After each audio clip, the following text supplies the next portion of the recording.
Buenos días a todas y a todos.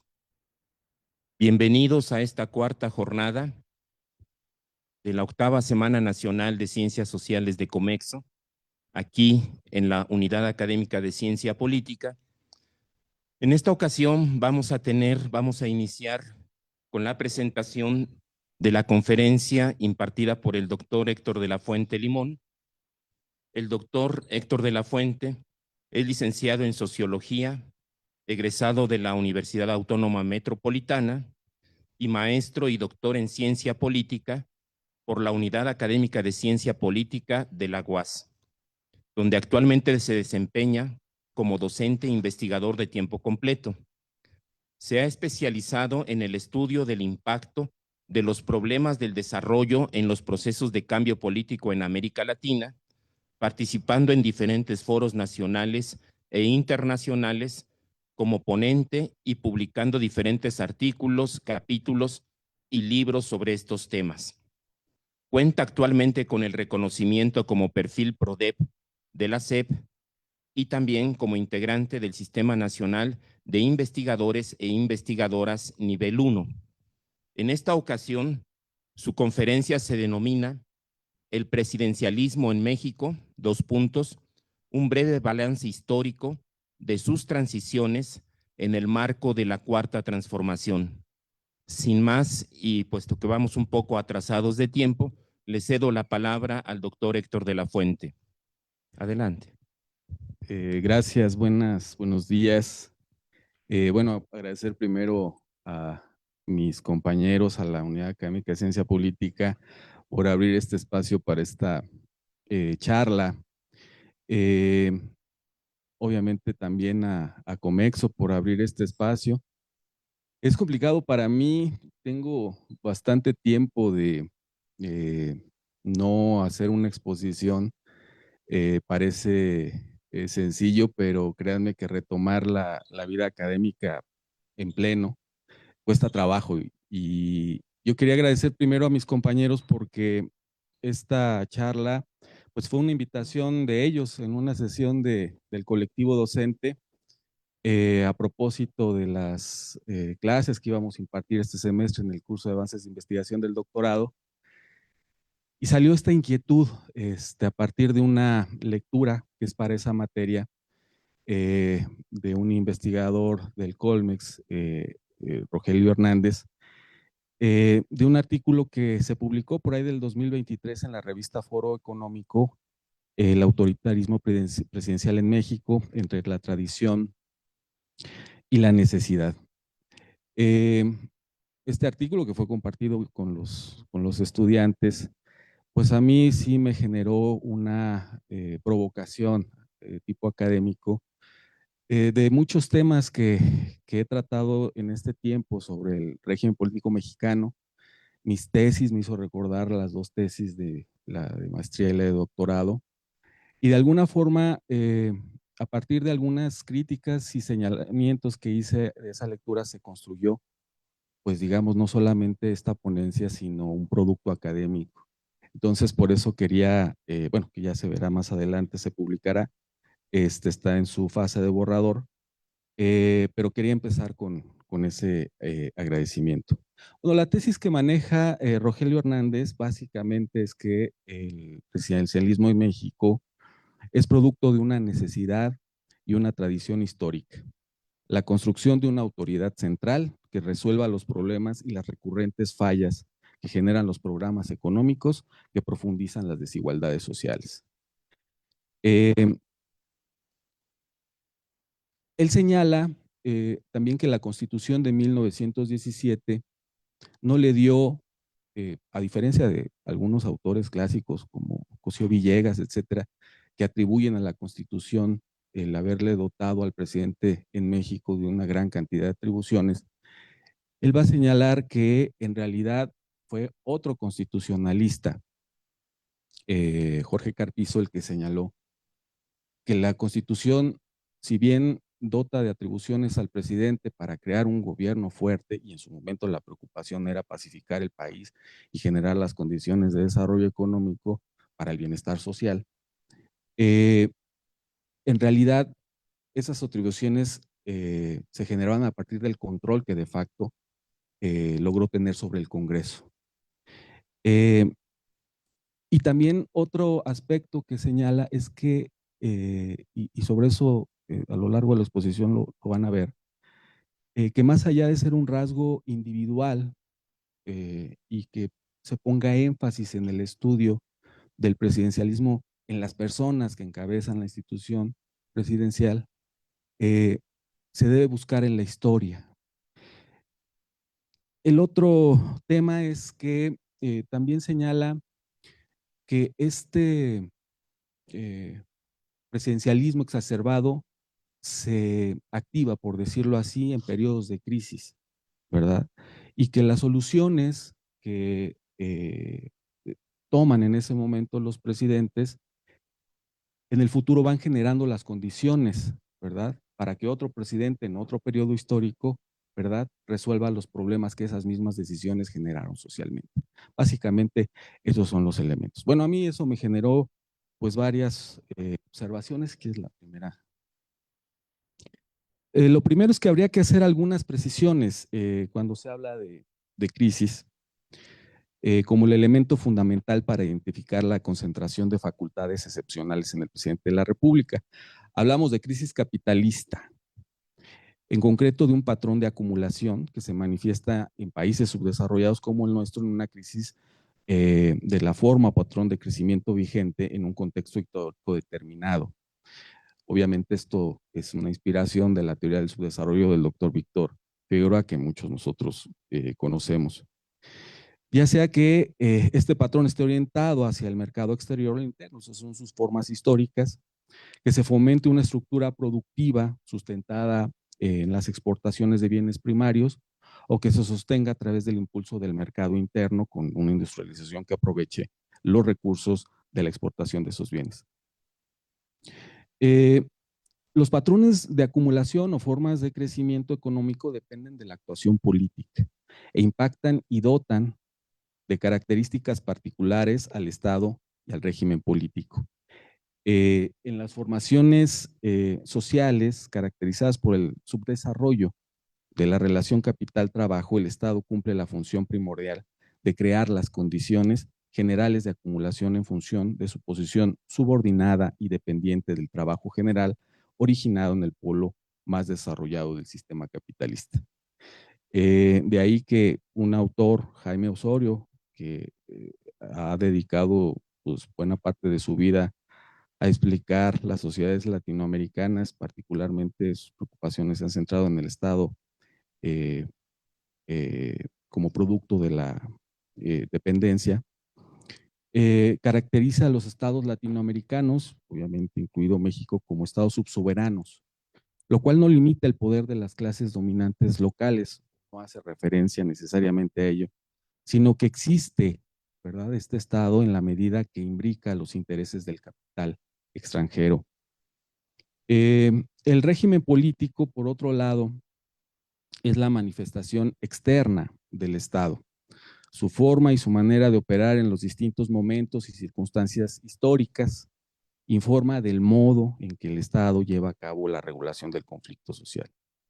Esta manifestación externa del Estado se concreta en las formas institucionales, ejecutivas, legislativas, hacendarias, militares y policiales que adopta para cumplir con sus funciones en periodos históricos concretos e incidir en la correlación de fuerzas en una formación social e impulsar las condiciones para el desarrollo económico, en el caso de nuestras sociedades, para el crecimiento económico. El subdesarrollo genera mayores desigualdades y contradicciones que requieren una intervención de los regímenes políticos, tiende al autoritarismo y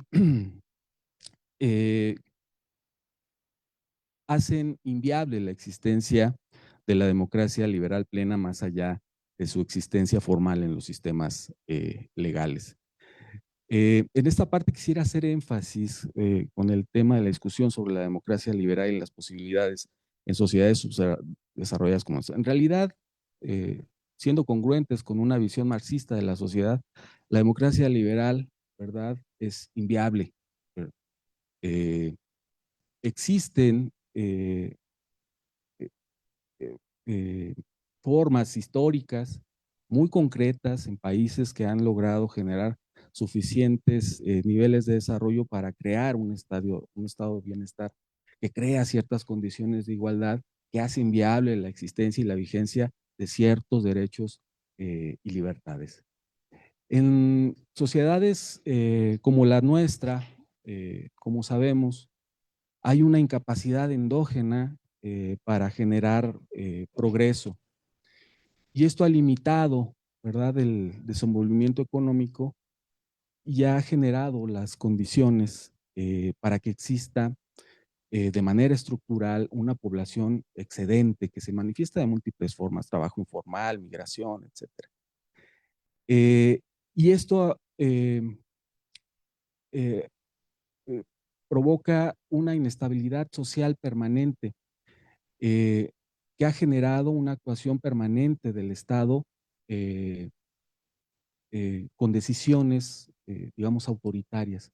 Si analizamos la historia de nuestras sociedades, vamos a encontrar ese rasgo común, ¿no? Mucha inestabilidad, ¿verdad? Y decisiones. La historia de nuestro país, pues, está marcada precisamente por eso y también por la historia de gobiernos fuertes.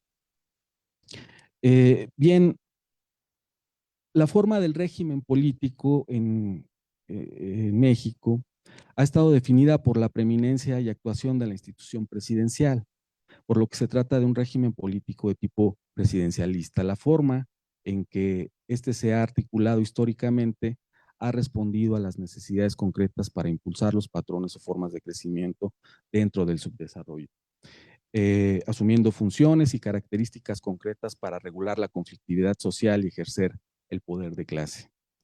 El presidencialismo y las formas de crecimiento implican una relación muy estrecha. Ambos forman parte en distintos momentos de la dialéctica al interior de la formación social. Podemos afirmar entonces que a todo cambio en el patrón de crecimiento económico corresponderá una actualización de la intervención estatal y una actualización de sus dispositivos legales e institucionales que lo anteceden y se consolidan en el tiempo. Esta hipótesis es la que marca, digamos, el análisis que pretendemos hacer o que recuperamos en este trabajo con relación a periodos históricos completos. Lo que se conoció en México como el, el patrón de crecimiento orientado al mercado interno, que dio origen a un Estado desarrollista y que hizo o generó las condiciones para que el Estado interviniera impulsando esa forma de crecimiento en particular.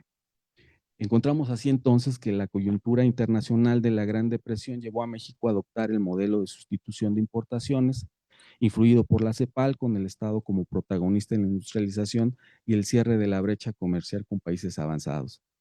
Lázaro Cárdenas sentó las bases de este modelo, reconfigurando el Estado y el régimen político con la institución presidencial y el partido como elementos fundamentales. El Estado intervino en la economía, nacionalizó la industria petrolera, reguló el trabajo, promovió industrias, alineó sectores en torno al Estado para demostrar estructuras de exclusión. El corporativismo y la garantía de derechos sociales consolidaron la estabilidad del régimen, aunque los beneficios se limitaron a sectores asalariados urbanos. Y la Segunda Guerra Mundial y la emergencia de Estados Unidos como potencias restablecieron la subordinación de México con la inversión extranjera, recuperando preeminencia.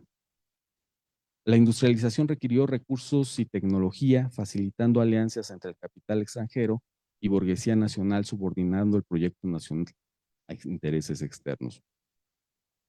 Es así como la centralización del poder presidencial respondió a los desafíos del crecimiento económico, con poderes legales y fácticos, como el control del aparato clientelar, el partido hegemónico, un sistema electoral controlado a través de la Secretaría de Gobernación por el presidente en turno, que legitimaba el reparto de cargos públicos Las elecciones eran periódicas, pero no auténticas, y el presidente controlaba la política financiera, las Fuerzas Armadas y la administración pública.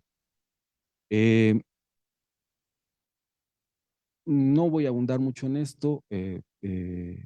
Sabemos que este régimen político sostuvo durante casi 80 años, hasta que fue otra crisis, efectivamente, otra crisis del capitalismo a nivel global en los 70, que llevó a la crisis del modelo de crecimiento orientado al mercado interno.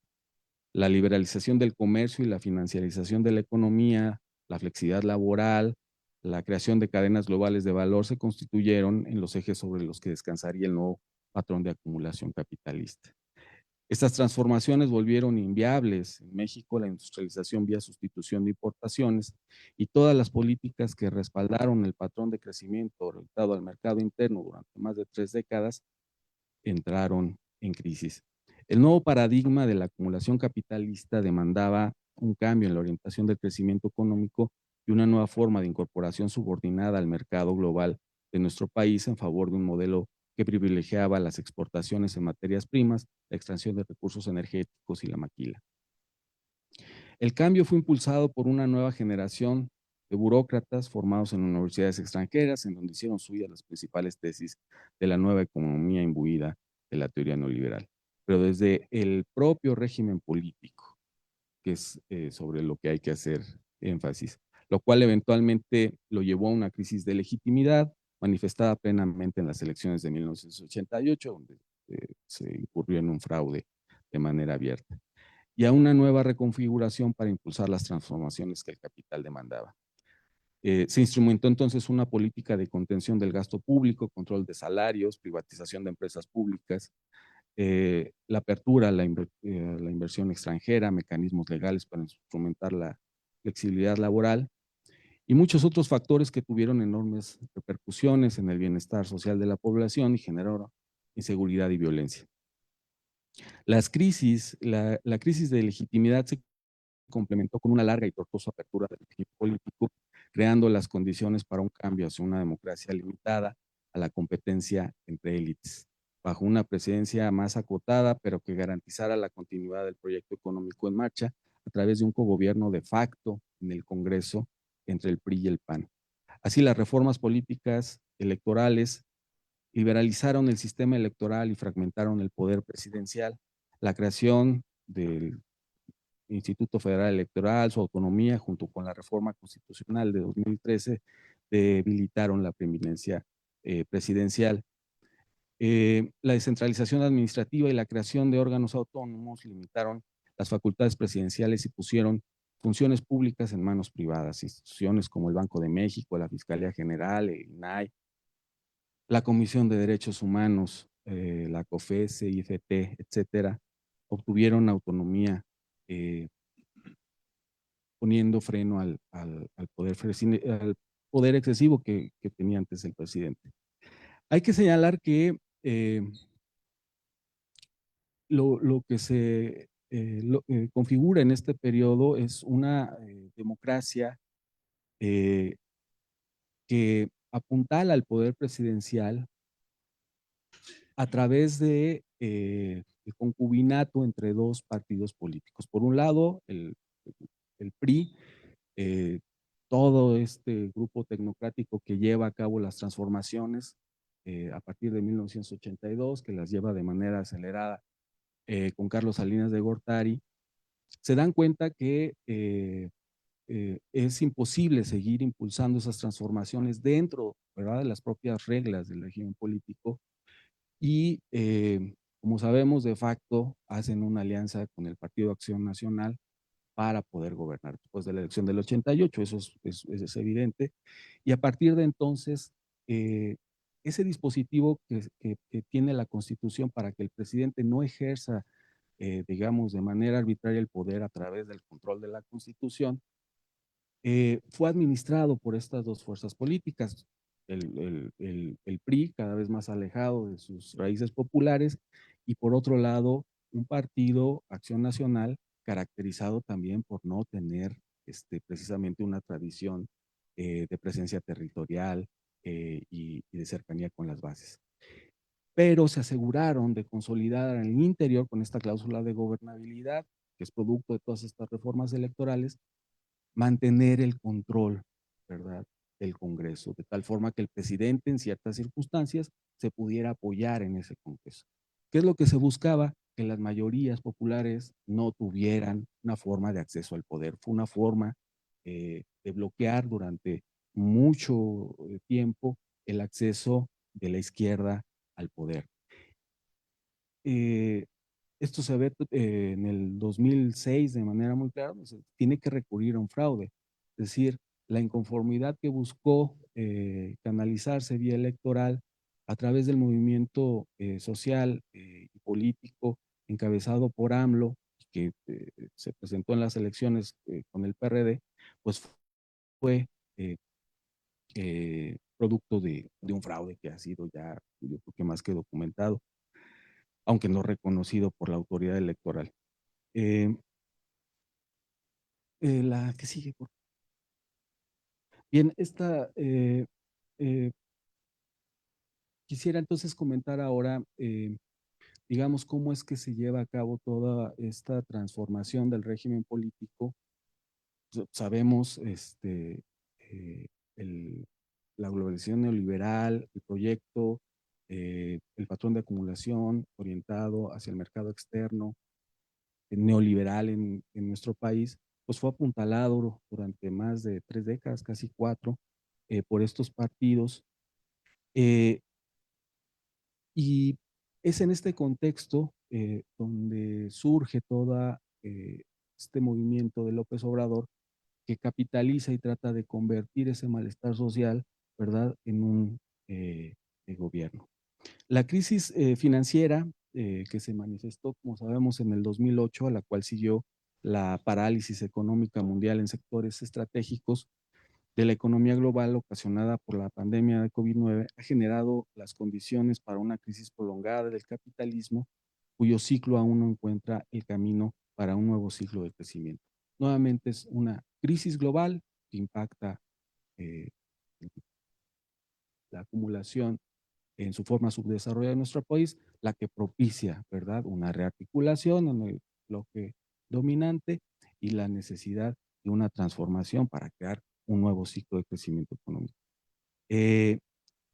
La particularidad de este momento ha sido descrita, creo que muy bien, por Álvaro García Linera, con este concepto de tiempo liminal, ¿verdad?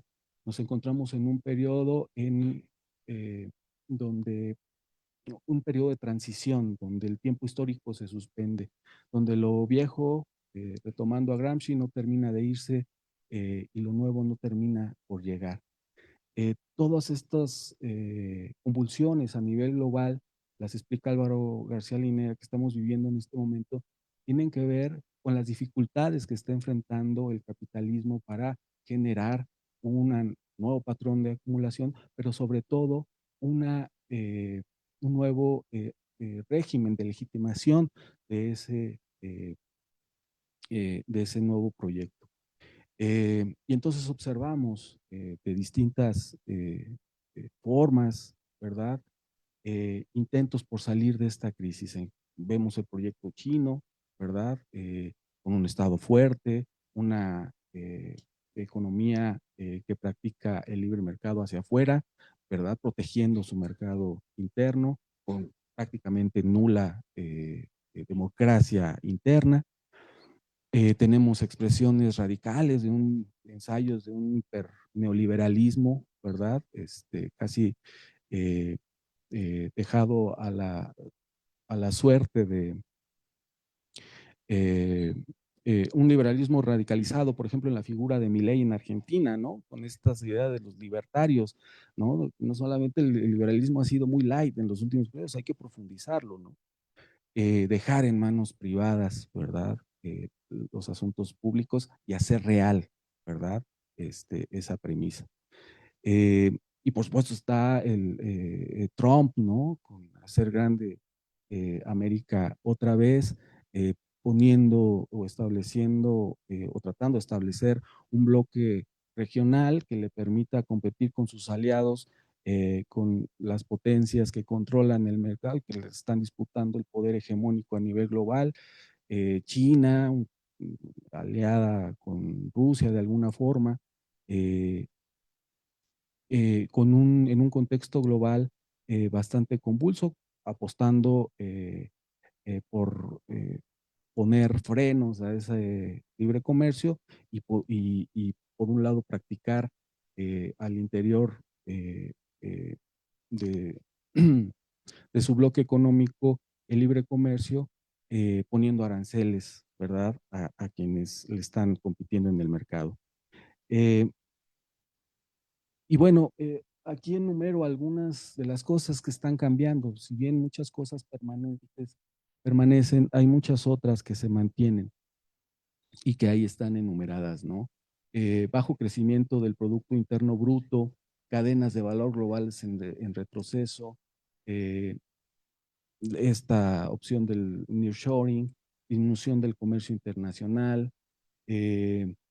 la caída del índice de apertura económica, la disciplina fiscal de los estados que parece ser cosa del pasado, gradual desglobalización de la financiera, inéditas guerras comerciales y conflictos bélicos y las potencias económicas del mundo que se están colocando el Estado como el gran productor y protector de mercados nacionales. Tal vez lo que resume esta situación viene en un informe del Banco Mundial del 2023 sobre la economía global, donde señala que todas las fuerzas económicas que impulsaron el progreso económico están en retirada. Es algo que desde el pensamiento crítico se ha señalado desde hace varios años, pero el hecho que lo que reconozca el Banco Mundial nos dice que algo ya está cambiando en el mundo. Y en este proceso contradictorio y por momentos caótico se encuentra la economía latinoamericana, México incluido en ella, que está evidenciando el agotamiento del patrón de crecimiento liberal y la misma indeterminación para su salud que hoy en día caracteriza al capitalismo a escala global. Estos procesos han tenido un impacto profundo en el tiempo de la política latinoamericana, que se ha caracterizado en una disputa abierta entre proyectos de nación que reflejan la indeterminación de este periodo histórico. El primer ciclo progresista en la región, que empieza en 1998 con la elección de Chávez en Venezuela y concluye en 2016 con el golpe de Estado técnico a Dilma Rousseff en Brasil, recuperó la política y la agenda social, pero no rompió con la matriz neoliberal. El segundo ciclo, iniciado por López Obrador, el proyecto de la Cuarta Transformación, ocurre tras el regreso de la derecha en Latinoamérica y representa procesos en marcha con limitaciones para construir una nueva hegemonía. En México, este clima de inconformidad se tradujo en una intensa presión popular que reclamó durante varios años un cambio político que se manifestó de manera temprana en los procesos electorales presidenciales de 2006 y 2012 y que encontró, digamos, cauce en la elección de 2018. La siguiente diapositiva, por favor. ¿Cómo voy de? ¿Vamos bien?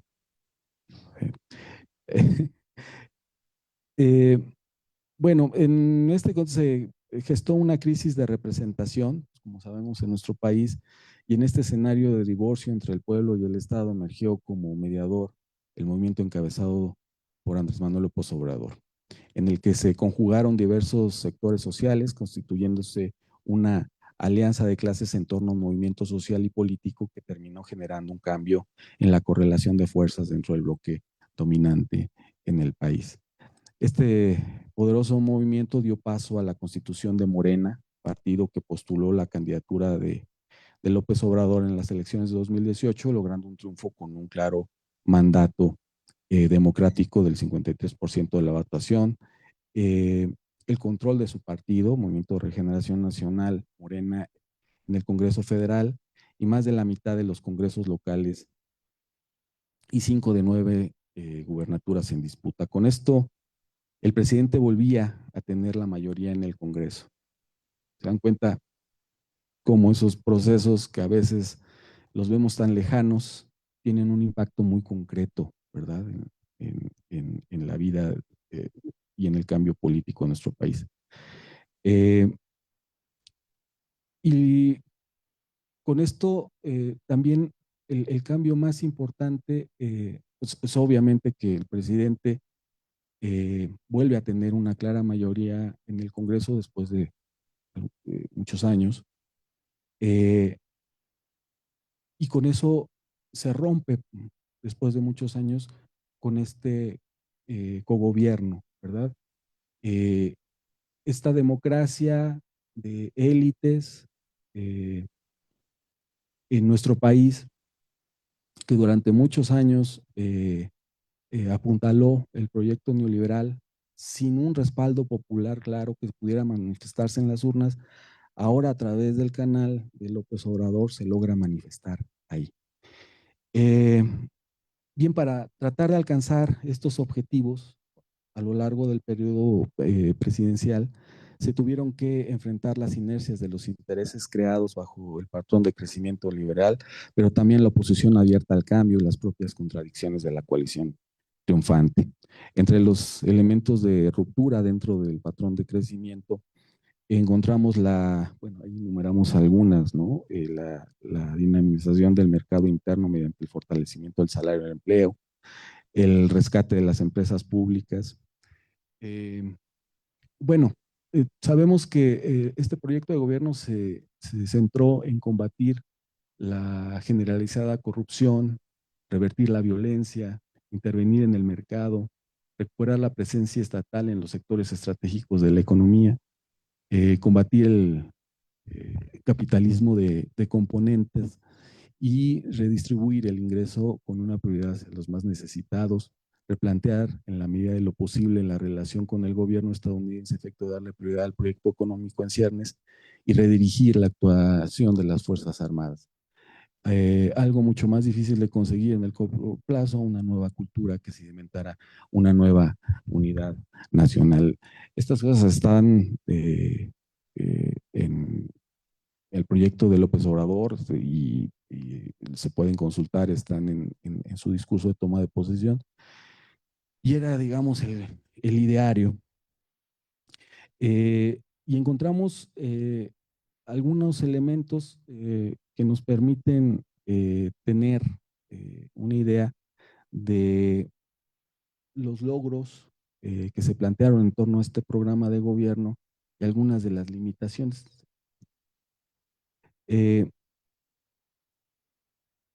Señalaba yo el rescate de las empresas públicas, principalmente aquellas relacionadas con el sector energético.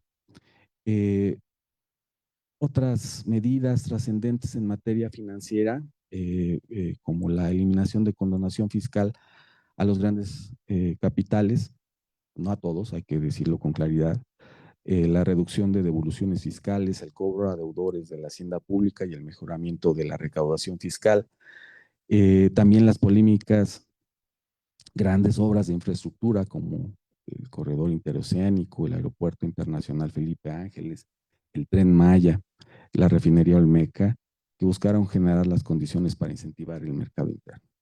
En el sector social hubo cambios también importantes, ¿no? Se buscó que los programas sociales se convirtieran en derechos sociales con garantía constitucional y también se debe de reconocer que en este periodo salieron de la pobreza un total de 13.4 millones de personas, la última cifra que se dio a conocer públicamente el INEGI, y gracias al impacto positivo del incremento en alrededor de un 116.4% al salario mínimo, las remesas y al propio éxito de los programas sociales. Lo anterior tuvo como objetivo crear una ciudadanía social en México, pero el hecho que la principal forma de vinculación con los beneficiarios de los programas sociales fuera a través de transferencias monetarias, apuntaló un vínculo clientelar con el ciudadano, aprovechando para legitimar al gobierno como fuente de apoyo electoral al partido en el poder. Más aún, que la forma predominante de integración de los sectores más favorecidos sea a través de programas de transferencias monetarias, garantiza su inclusión tramposa en el mercado, pero no necesariamente en el ejercicio efectivo de los derechos sociales para los que se supone se destinan dichos recursos. Esto es algo que ha analizado Beatriz Stolowitz, una investigadora de la Universidad Autónoma Metropolitana. Ella ha puesto su foco de atención en general en los gobiernos progresistas, pero especial énfasis en Brasil, en este programa de Bolsa Familia, señalando cómo se logra incorporar a través de los programas sociales a los sujetos beneficiarios, pero muchas veces esos recursos que tienen un objetivo, educación, alimentación, etcétera, no pueden ser cumplidos porque muchas veces algunos de los servicios para los que están destinados ni siquiera tienen funcionalidad, algo que podemos observar en México, ¿no? Derecho a la educación, derecho a la salud. En muchas localidades, en muchas partes de nuestro territorio, encontramos que hay población que no tiene definitivamente acceso, pero está conforme con recibir ese recurso porque a final de cuentas le permite crear una idea, irlo por otra fuente, pero no directamente a través del Estado. Entonces hay una inclusión en el mercado en esa condición, digamos, subordinada. Eh, y otro de los problemas que observa esta autora en general, también lo observaba en el caso de Bolivia, pues es que están sujetos obviamente a que existan los recursos públicos para eso, ¿no? Son cosas que temporalmente sirven, pero que difícilmente se pueden sostener en el tiempo. Y eso nos lleva a otro tema. En materia laboral hubo cambios importantes. En el año 2019 se reformó la Ley Federal del Trabajo y se fortaleció la democracia sindical. Como sabemos, se buscó terminar con la tendencia hacia la desregulación para eliminar la subcontratación, así como la creación del sistema de justicia laboral. Aunque no se debe olvidar que estos cambios fueron tema de una negociación en el Tratado de Libre Comercio entre Estados Unidos y Canadá, el 2.0, el TEMEC, a iniciativa del gobierno de Estados Unidos y más un compromiso adquirido por el gobierno de López Obrador, digamos que una iniciativa. Fue el cumplimiento, digamos, a esos acuerdos lo que llevó a estos cambios constitucionales. Medidas como la dinamización del mercado interno mediante el fortalecimiento del salario y el empleo y el rescate de empresas públicas buscaron apuntalar la transformación del patrón de crecimiento económico y demostraron el papel central que nuevamente iba a tener el Estado en el mercado, particularmente el interno, y bajo la conducción de la institución presidencial.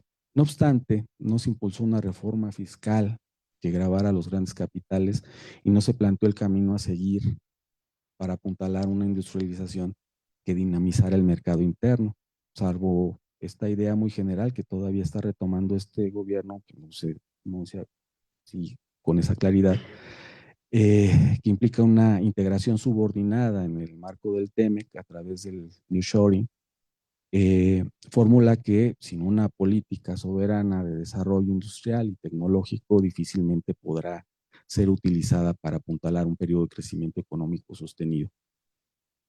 La política monetaria tampoco sufrió mayores cambios. El Banco de México continúa gozando de una autonomía para seguir cumpliendo esa función. El control de la inflación y la administración de las reservas internacionales del país también siguen bajo el control del Banco de México y gozando de una autonomía en relación al poder presidencial. Este divorcio entre la conducción de la economía y la política económica y financiera, sin duda es el principal indicador de los límites y resistencias que presentó el objetivo de generar condiciones para un cambio real en el patrón de crecimiento económico durante el periodo de gobierno de López Obrador. Y en este punto cabe preguntarse sobre el proceso de transformación de la estructura de poder heredada de gobiernos anteriores y la configuración del régimen político que se constituyó para enfrentar resistencias, inercias y contradicciones internas a los cambios impulsados. Al respecto se debe advertir, y esto es algo que a veces o sobre lo que no se pone énfasis, que el aparato de Estado es una zona minada, ¿verdad? Para cualquier proyecto que cuestione el sistema capitalista y el orden de clases sobre el que se estructura. La legalidad y la institucionalidad heredada son auténticos diques diseñados para enfrentar cualquier desafío que ponga en peligro la naturaleza del propio Estado. Esto es a lo que Jaime Osorio ha llamado el hiato entre Estado y aparato de Estado. Eh, Cuando estos límites son rebasados por la propia institucionalidad, se legitima el estado de excepción como una medida que contraviene todos los principios liberales y democráticos que supone orientan el orden burgués, pero garantizan en última instancia los intereses de la clase dominante. Al mismo tiempo, el sistema de partidos, la división de poderes, los órganos autónomos, las fuerzas armadas, etcétera, son en sí mismos reservorios, ¿verdad?, para el ejercicio del poder estatal y garantía de su continuidad independientemente de las personas o los grupos que los encabezan. Por eso es que una de las principales preocupaciones del nuevo gobierno fue evitar un posible golpe de Estado después de las elecciones de 2018 y contener el avance del crimen organizado. Aquí no bastaba con apelar a la añeja institucionalidad del ejército mexicano. Como sabemos, esta institucionalidad fue conseguida, o bueno, cuando se apela a ella, pues hay que recordar la historia del ejército mexicano. En realidad, el ejército que emana de la revolución, si se le puede llamar así, pues eran un conjunto de caudillos regionales, locales, que fueron en su momento organizados en torno a un partido político, el PNR, a creación de calles, y fue una reforma que costó mucho trabajo a los gobiernos por los revolucionarios, desde Carranza hasta el propio Obregón. Algunos mencionan que eso fue lo que a final de cuentas definió su muerte, bueno, y su afán de mantenerse en el poder. Pero esta reforma al ejército básicamente lo que buscaba era subordinarlo a un poder centralizado. Y fue el partido y fue esta reforma lo que le permitió al presidente, digamos, controlar a las Fuerzas Armadas y disciplinarlas. Pero desde entonces el ejército mexicano ha cumplido la función de ser un guardián del Estado burgués y de su proyecto de desarrollo. Y ha estado, bueno, aparte siendo un país, el nuestro, subordinado al Comando Norte norteamericano, incluido en él, sin una amenaza clara o conflictos abiertos con sus países vecinos, pues claro que su vocación siempre ha estado en temas de seguridad en orden interno. Y esto pues lo ha vinculado a lo largo de su historia pues a represiones que van desde Ayotzinapa, ¿verdad? Hasta, regresando en la historia, la rebelión de la Huertista, ¿no? Y es entonces donde me parece que hay que encontrar esto que hizo López Obrador con este pasado y con la imposta de encabezar un proyecto de izquierda. Hay que decirlo, la prioridad del presidente fue mantener ocupado al ejército en tareas civiles y evitar cualquier tipo de conjura en contra del gobierno establecido. Para ello se le asignaron una gran cantidad de funciones civiles, pero por su importancia destacan las labores de seguridad, delegándoles el control de la Guardia Nacional, primero de facto y después de jure, gracias a la reforma constitucional en la materia aprobada al final del periodo presidencial de AMLO. La administración de las aduanas y, por supuesto, la ejecución de las más importantes obras de infraestructura del gobierno. Con ello, además, se buscó evitar la corrupción de la burocracia estatal, como sabemos, no con mucho éxito, y las resistencias provenientes de los empresarios afectados.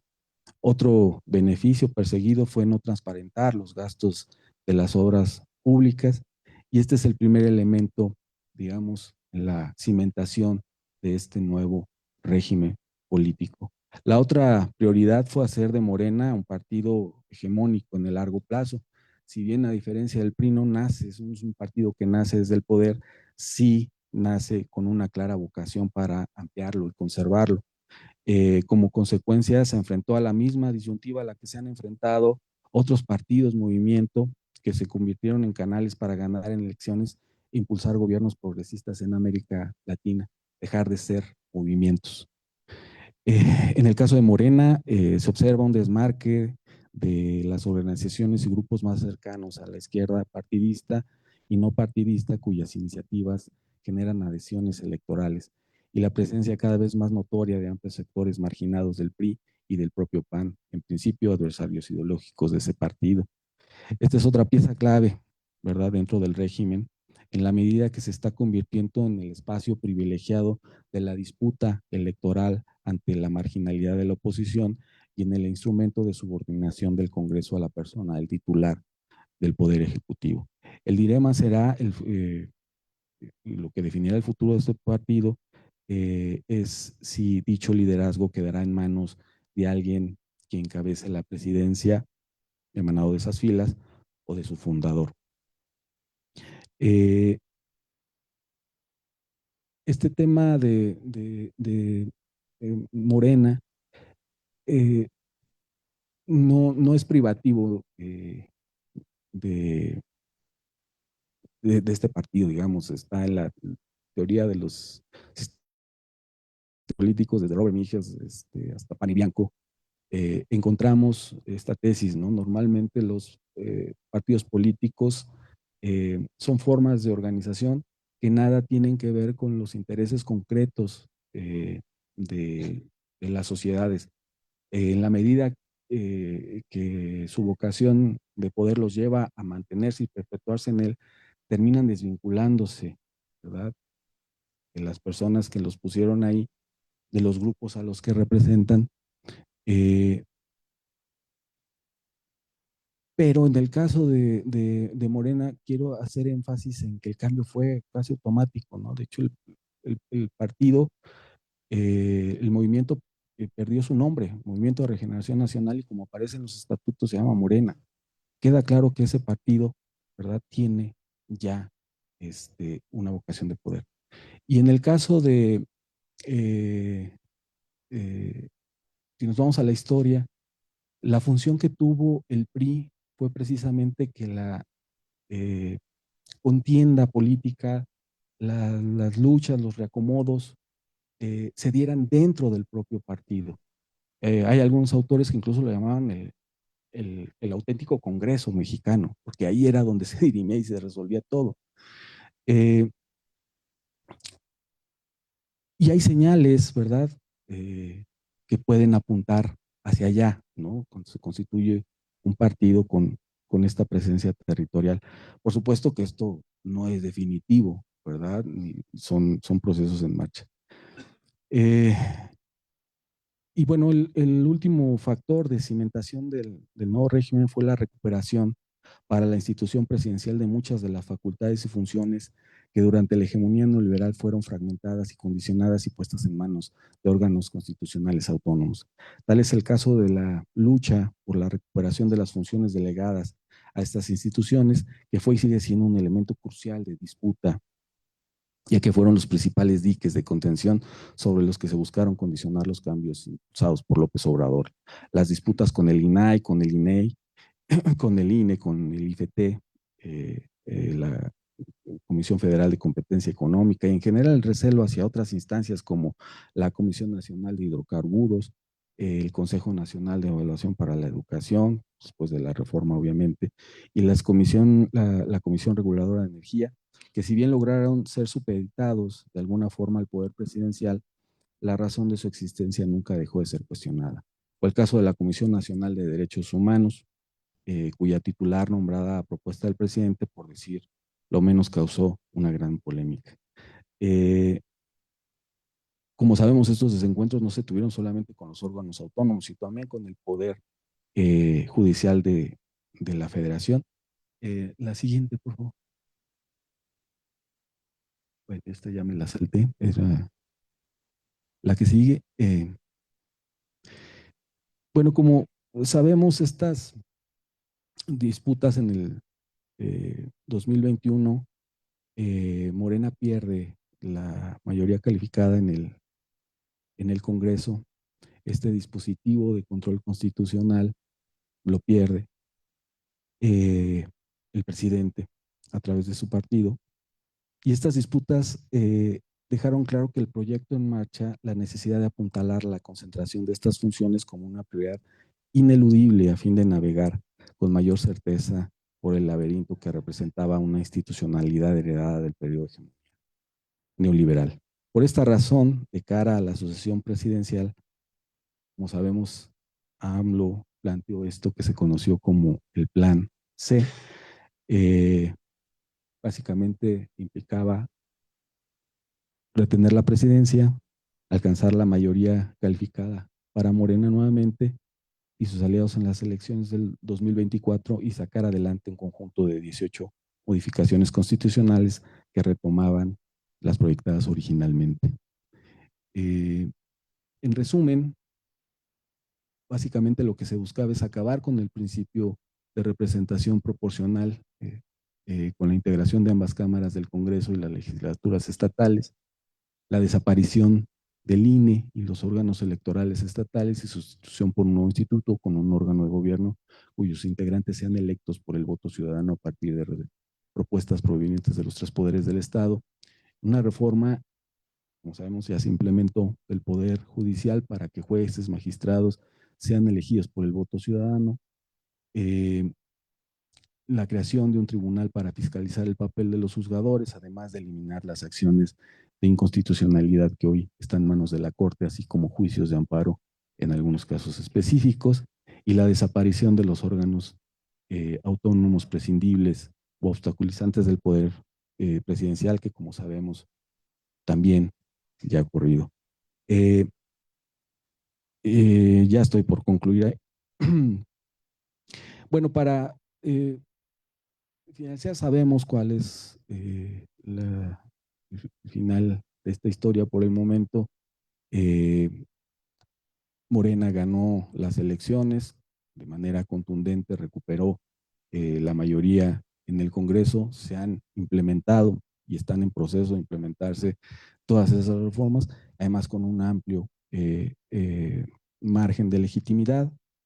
Y sin embargo, la reflexión final con la que quisiera concluir esta intervención es que si bien todos estos cambios y transformaciones que se están impulsando en el régimen político mexicano surgen a partir de una crítica de esta democracia limitada a élites que logró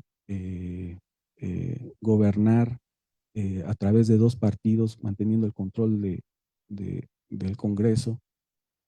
Si bien busca que las nuevas mayorías, con un partido con presencia territorial importante, con una cercanía a los sectores populares, tenga una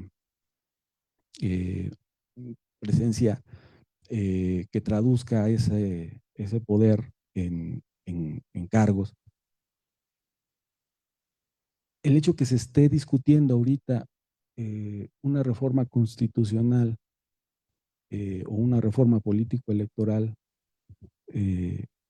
con la historia que tiene este país para quitar, digamos, la representación popular, pues indica que sería poner las condiciones, ¿verdad?, para que ese proyecto, ese partido se mantenga en el poder. Y esa es tal vez una de las discusiones que se están dando, pues desde un sector de la izquierda, y sobre todo es una reflexión que nos invita a tener presente cómo estas transformaciones, a final de cuentas, atienden a intereses muy concretos del Estado, nos permiten observar cuáles son las preocupaciones y cómo, ¿verdad?, estos mecanismos de acceso y ejercicio del poder, a final de cuentas, tienen que ver con esos reacomodos en el bloque de la clase dominante, pero también en los desafíos y en los problemas que se tienen que enfrentar desde el poder, ¿verdad?, para generar mecanismos de legitimación y de gobierno.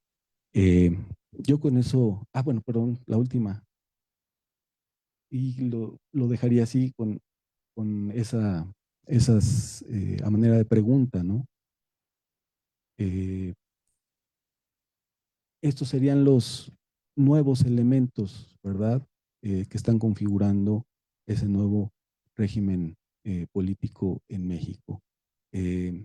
También señalar que entendemos que se trata de un proceso en marcha, que no necesariamente está exento, ¿verdad?, de retrocesos, y que implica enormes desafíos para pensar la política, para pensar la democracia y para pensar nuestras formas de convivir.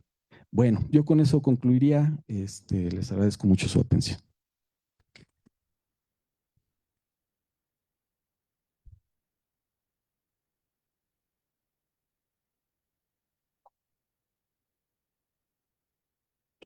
Muchas gracias.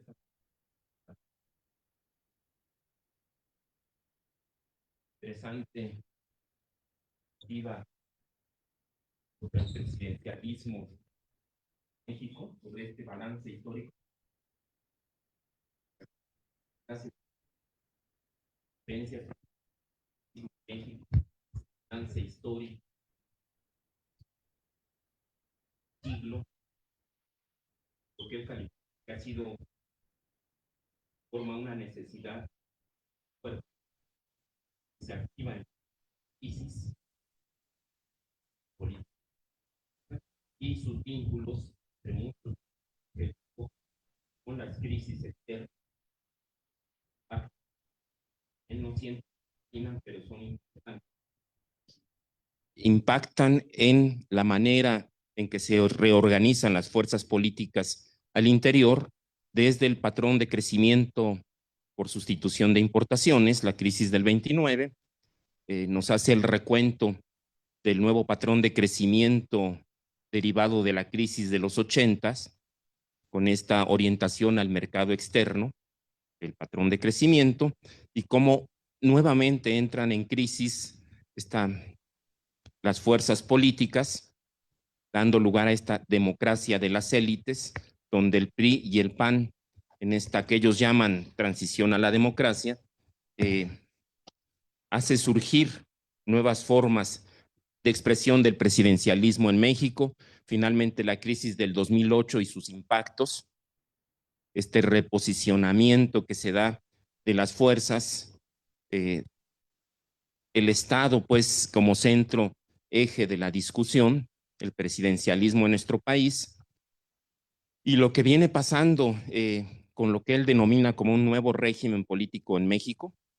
Es una ponencia amplia, con una perspectiva histórica, que retoma los aspectos políticos fundamentales y que da pie seguramente a la discusión, da pie al debate, porque finalmente, como lo dice el título de su ponencia, se trata de ver esto en el marco de la Cuarta Transformación. Este presidencialismo en México y el recuento histórico son analizados, se hace el balance, pero tratando de comparar, de encontrar puntos de relación con lo que es la Cuarta Transformación, las características, los rasgos que está adquiriendo el presidencialismo mexicano hoy, en este nuevo régimen político en México, en un escenario de disputa de proyectos, en un escenario de confrontación de fuerzas políticas, pero no solo de fuerzas políticas, sino de fuerzas económicas, de proyectos de nación.